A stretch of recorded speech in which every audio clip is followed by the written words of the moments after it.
paz e a luz do nosso Mestre continue nos envolvendo. Pequenos que nós somos, nós vamos pedindo aqui a espiritualidade que nos intua, nos inspire mais uma vez, para que através de nós possa chegar alguma reflexão, alguma mensagem positiva a todos que aqui se encontram. Então eu gostaria de começar a nossa conversa, a nossa reflexão de hoje, fazendo algumas perguntas, mas ninguém precisa responder em voz alta, tá? Fica tranquilo, só pensa nas suas respostas. Até aqui, nessa tarde, de segunda-feira, quais têm sido os pensamentos que mais ocuparam a minha mente? E quais têm sido os sentimentos, O que mais se passou dentro de mim até agora? Foi irritação? Foi preocupação? Foi alegria? Foi gratidão? Foi esperança? O que mais ficou presente até aqui, nesse dia de hoje? Antes mesmo de chegarmos até aqui, nessa casa, quantas notícias recebemos? Quantas dessas nos fizeram bem? Quantas nos deixaram inquietos ou preocupados? Quantas mensagens recebemos? Quantas críticas ouvimos ou fizemos? Quantos julgamentos? Melhor a gente parar por aí, Tudo isso só para a gente perceber o turbilhão que acontece dentro de nós, segundo a segundo, e perceber que a nossa vida ela é construída, minuto a minuto, pelos pensamentos que nós escolhemos alimentar, nutrir, dar espaço dentro de nós. E se não estamos escolhendo, cuidado. Vamos lembrar do Mestre falando, vigiai, não é? Essa frase que a gente sempre gosta de lembrar, que foi nessa ordem. Muitas vezes a gente ouve na ordem errada, Orai e vigiai. Vigiai e orai.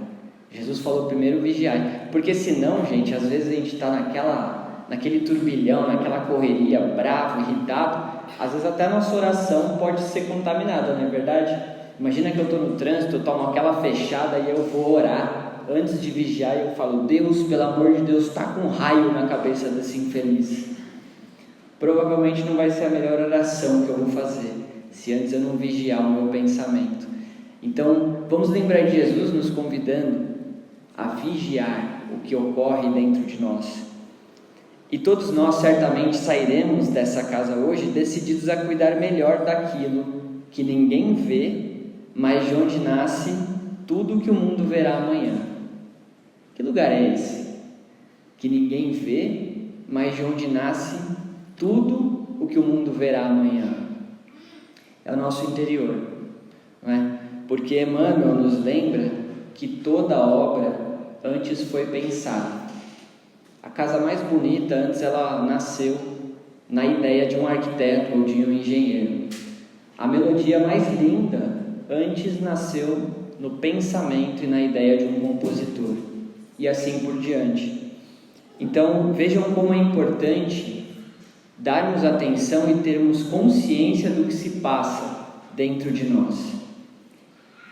E aí é que a gente entra no tema proposto para essa tarde, onde Paulo, na sua carta aos Filipenses, no capítulo 4, versículo 6, vai nos dizer essa frase: não vos inquieteis com coisa alguma. E aí a gente pode imaginar que Paulo devia estar assim, meditando nos Alpes suíços, ou em algum lugar muito tranquilo, para conseguir nos dizer algo tão profundo como todas as cartas dele. Não, mais uma vez Paulo aqui estava escrevendo da prisão, preso mais uma vez, diante das dificuldades e adversidades, um homem que poderia estar sentindo medo, estar preocupado, mas ele escolhe escrever uma carta de ânimo, de encorajamento aos seus seguidores. Nessa mesma carta ele chega a dizer, inclusive, que tinha sido uma boa coisa ele ter sido preso, porque até os soldados do exército romano estavam comentando das prisões dele.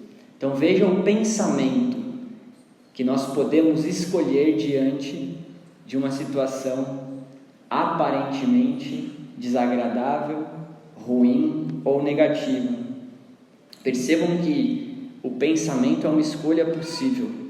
Muitas vezes a gente não toma consciência disso. O pensamento é uma escolha possível e que deveríamos fazer. Se nós quisermos disciplinar a nossa mente, nós podemos escolher qual pensamento a gente dá espaço, não é? Qual voz interior a gente alimenta. Porque muitas vezes dentro de nós tem várias vozes. A voz do medo tenta nos dizer algo, a voz do ego, do orgulho, mas também tem a voz do nosso mentor, tem a voz do nosso eu superior, não é? Tem a voz do nosso eu divino nos dizendo, não vai por aí. E se quisermos alimentar esse pensamento, certamente estaremos iluminando cada vez mais o nosso íntimo. Então, para a gente contextualizar, nós gostaríamos de trazer uma história sobre serenidade, talvez um pouco diferente do conceito que a gente tem. Num reino muito distante, o rei chamou todos os artistas e fez um concurso. Ele premiaria a obra mais bonita que o artista fizesse com o tema paz. E lá foi definido o dia do concurso. Naquele dia, uma cerimônia linda no salão lá do reino, diversos quadros, pinturas, desenhos, esculturas, até que entra o rei. Aí fica aquele silêncio, os artistas apreensivos, e o rei vai percorrendo obra a obra no maior silêncio. E aí chega em uma obra de arte muito bonita, um campo florido, arco-íris, tudo maravilhoso. Ele para, contempla, sorri e continua. E chega numa outra obra de arte, cores escuras, traços duros. A obra representava uma tempestade, um rochedo, as águas do mar batendo forte naquele rochedo e uma árvore seca já quase morta. O rei para diante daquela obra e depois segue. E no final ele declara: eu já tenho uma decisão. A obra vencedora foi exatamente essa. Cores escuras, tempestades, céu fechado, ondas fortes batendo no rochedo. E um dos outros artistas, aquele que havia pintado um lindo campo florido, indignado, questiona: mas rei, o que esta obra tem a ver com paz? E o rei vai até aquela obra e mostra que o artista havia pintado no alto daquela árvore um lindo ninho. E naquele ninho um passarinho dormia tranquilo. E ele fala: paz verdadeira é essa, de mesmo diante das tempestades, você confiar e dormir tranquilo o seu sono. Aquele passarinho confiava no ninho que ele tinha feito e também na providência divina que segurava aquela árvore. Serenidade tem muito mais a ver sobre isso, não tanto sobre o que acontece fora de nós, porque isso nós não controlamos, mas muito mais sobre qual postura nós escolhemos diante das tempestades da vida. No meio de tanto barulho, Paulo nos oferece um conselho que pode parecer até desafiador, não é? Não vos inquieteis. E nós podemos pensar: como que eu não vou me inquietar, né? Tantos problemas, Paulo não sabe os problemas que eu tenho na minha vida, não é? Como que eu não vou me inquietar? E certamente, se nós formos elencar os motivos que temos para nos inquietar, certamente cada um de nós vai fazer uma lista. Alguns uma lista maior, outros uma lista menor. Porém, o maior desafio da fé é justamente esse: escolher não se inquietar. A paz, a serenidade não pode ser uma consequência que a gente espera de uma vida tranquila, de um céu aberto, de uma maré calma.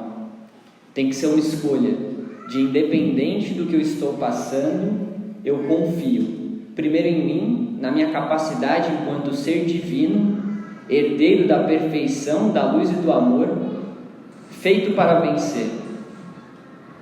E quando a minha capacidade ainda for pequena, eu e você sabemos que tem um Deus que não dorme, que nos guarda todos os dias. E para além desse Deus tem um Jesus Cristo. E para além desse Jesus Cristo tem um Ismael. E para além de um Ismael, que é o governador do Brasil, temos nossos mentores individuais. Tem muita gente nos favorecendo a evolução todos os instantes. Mas nós temos que ser o primeiro, a primeira, a escolher avançar. Nenhum desses mentores, nem mesmo Jesus Cristo, nem Deus podem interceder a nosso favor se não usarmos o nosso livre-arbítrio para escolher buscar a nossa paz interior. Paulo não está sugerindo que ignoremos os problemas. Ele está apenas nos ensinando onde devemos colocar o foco da nossa alma.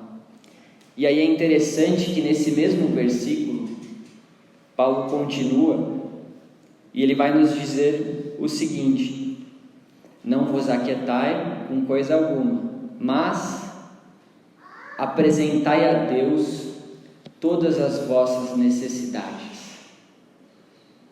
E a paz de Deus, que excede qualquer entendimento, guardará o vosso coração. Aqui é a virada de chave, porque realmente, às vezes, nem em nós, nem em nossa capacidade nós vamos encontrar essa confiança para dizer, não, está difícil, mas eu sei que eu sou capaz, eu confio em minhas habilidades, eu sei que eu vou superar. O que trazia serenidade para Paulo, para esse homem que diversas vezes foi preso, humilhado, torturado, e ainda assim é o maior pregador do Evangelho, um homem que pregava o Evangelho com tanto entusiasmo que chegava a tocar fundo na alma das pessoas que o escutavam. O que fazia esse homem ter essa fé e essa serenidade era o quanto ele confiava não nele, mas em Deus. Nós somos pequenos, somos imperfeitos, mas Deus é perfeito, é bom, é justo, é imutável, é onipresente, está em tudo, onipotente, nada supera o poder de Deus.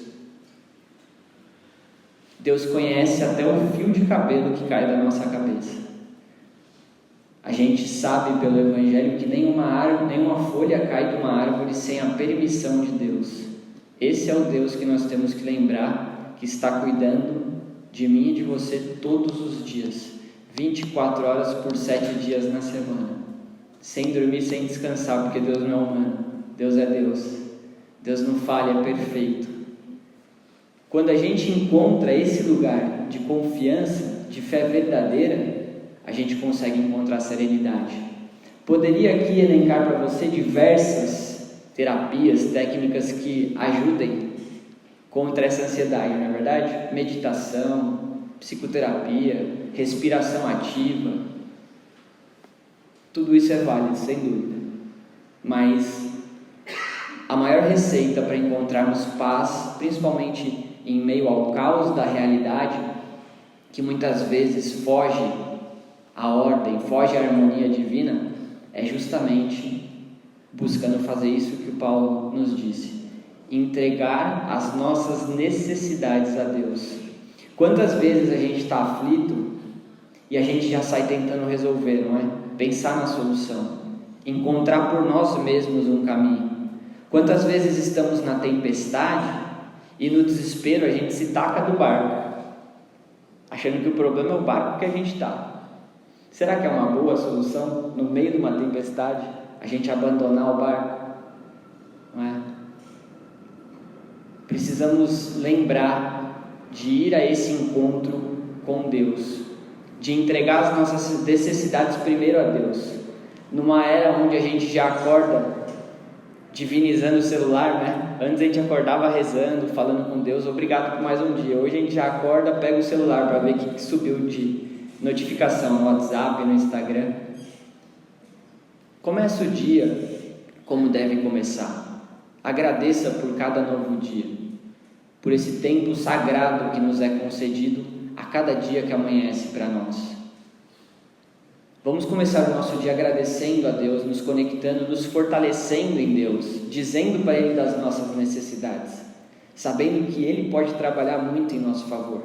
Quantas vezes a gente entrega para Deus, vai ocupar o nosso tempo bem, trabalhar, fazer o que a gente precisa, quando a gente volta para pensar naquele problema, às vezes aquele problema se resolveu por si só. Ou aquilo que a gente gastou muito tempo pensando que poderia acontecer, só aconteceu na nossa mente. Já aconteceu com vocês isso? Uma discussão que você ficou horas ali, ó, e ela nunca aconteceu, só aconteceu na sua mente. E os budistas falam que sofrer por antecipação é burrice, porque a gente sofre duas vezes. Você sofre por antecipação, se aquilo não aconteceu, você vai ficar pensando, puxa vida, fiquei horas pensando naquilo, olha, não era nada disso. E se você tiver certo, supôs certo e aquilo acontecer, burrice, porque daí sofremos duas vezes. Sofreu antes e sofreu quando aconteceu de novo, não é? Então, e Jesus também não nos convida a ignorar os problemas. Vamos lembrar de Jesus falando, né, que a cada dia basta o seu mal. O que Jesus está nos dizendo? Não quer dizer que a gente tem que fechar os olhos, cruzar os braços diante dos problemas, mas é saber que vamos fazer uma coisa de cada vez, né? A ansiedade, ela mora onde? No futuro. Já paramos para pensar nisso? A ansiedade mora no futuro, e num futuro incerto, que a gente acha que pode acontecer, mas que a gente não sabe. E a serenidade? A serenidade mora no presente. É quando a gente escolhe e fala, não, o que eu posso fazer hoje? Aqui e agora, nesse lugar chamado presente. Até o nome já diz, né? É um presente de Deus. O que eu posso fazer hoje? Se algo que está me preocupando é daqui a um mês eu me preocupo. Mas o que eu posso fazer hoje com relação a isso? Hoje eu tenho poder de ação, né? Que a gente possa buscar esse nosso poder de ação no aqui e no agora. E para a gente concluir a nossa reflexão, no versículo seguinte, né? Então no 6, Paulo nos fala para não nos inquietar, e diz para apresentarmos a Deus as nossas necessidades. No 7 ele nos diz que a paz de Deus, se nós fizermos isso, a paz de Deus, que excede qualquer compreensão humana, vai preencher o nosso coração. Mas aí fica chato, né? Porque se a gente não ocupar nossa mente com preocupação, com medo, com o que a gente vai ocupar? Ela vai ficar vazia? No 8, Paulo nos ensina, ele fala assim: finalmente, irmãos, ocupai-vos com tudo o que é verdadeiro, nobre, justo, puro, amável, honroso, virtuoso, ou que de qualquer modo mereça louvor. Vamos escolher. Sabe quando a nossa mente está meio vazia? É perigoso, né? Tem até um ditado que já diz, a mente vazia, ela é perigosa. Está com a mente vazia, está com tempo, ocupa ele com o que é nobre, vai ajudar alguém que precisa, né? Oferece tua atenção para alguém mais sozinho, mais carente, não é? Aquele parente mais... Todo mundo tem aquele parente que ou já está mais velhinho, ou é sozinho, não é? A gente pode às vezes oferecer uma ligação. Como é que você está? Estou precisando de algo. É um vizinho, um amigo, um colega de trabalho. Às vezes a gente está desocupado, por que não oferecer sua ajuda, né? Ocupar bem esse tempo. Estou com um tempo livre, que bom, que bênção que é esse tempo. Deixa eu ir fazer um voluntariado numa casa de repouso, né? Num abrigo, pessoas em situação de rua. Tantas são as possibilidades, gente, para a gente ocupar bem o nosso tempo, se a gente quiser. Então que a gente possa encontrar, sempre que a nossa mente estiver vulnerável, vigiai, e depois a melhor coisa que a gente faz é ocupe bem ela com a primeira coisa que vier e que der oportunidade. Fazer o bem para alguém, espalhar uma palavra boa. Podem ter certeza que esse é o melhor uso que a gente faz do nosso tempo. O bem que a gente espalha é um tesouro que volta em nosso favor. Que assim seja, graças a Deus.